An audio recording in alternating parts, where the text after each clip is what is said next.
अनंत श्री विभूषित पूज्य पाद श्री रामानुजाचार्य भगवान की जो समता की मूर्ति है, उस विग्रह के दर्शन करने के लिए गए थे, जहां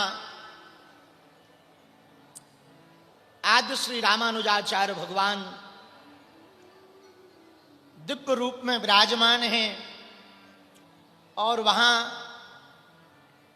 भगवान श्री रामानुजाचार्य जी के परम कृपा भाज्य अनंत श्री विभूषित पूज्य पाद श्री चिन्नाजियर स्वामी जी महाराज, उनका भी आशीर्वाद और सानिध्य दास को प्राप्त हुआ। मन बड़ा गदगद हुआ वहां जाकर, और वहां की दिव्यता, दिव्य लोक को देखकर, वहां की भव्यता को देखकर हृदय बड़ा आह्लादित हुआ। देखो, साउथ यानी दक्षिण भारत,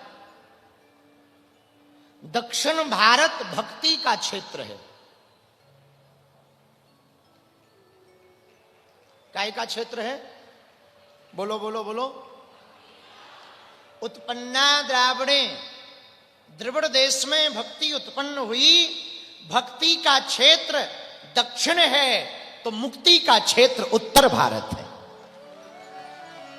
हाँ, दक्षिण में यदि भक्ति है तो मुक्ति उत्तर में है।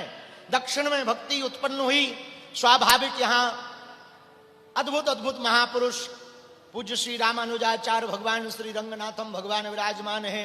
तिरुमला पर्वत पर भगवती श्री ठाकुर जी विराजमान हैं, श्री हरि विराजमान हैं, और अन्य अन्य जगहों पर अनेक अनेक स्वरूप में भगवान यहां विराजमान हैं। और यहां भक्ति की प्रधानता तो है, इसमें किंचित मात्र संदेह नहीं है दक्षिण में। लेकिन यदि भक्ति यहां प्राप्त होगी तो मुक्ति काशी में प्राप्त होगी। काशी मुक्त हेतु उपदेशु महामंत्र जहीं जपत महेशु। रामायण में गोस्वामी जी ने कहा, मुक्ति का क्षेत्र यदि उत्तर भारत है तो भक्ति का क्षेत्र दक्षिण भारत है। और यहां रहने वाले जितने भी दक्षिण भारत में उत्तर भारतीय हैं, उन्हें तो गर्व मनाना चाहिए कि तुम मुक्ति की भूमि से भक्ति की भूमि पर आए। मुक्ति की भूमि से भक्ति की भूमि पर आए।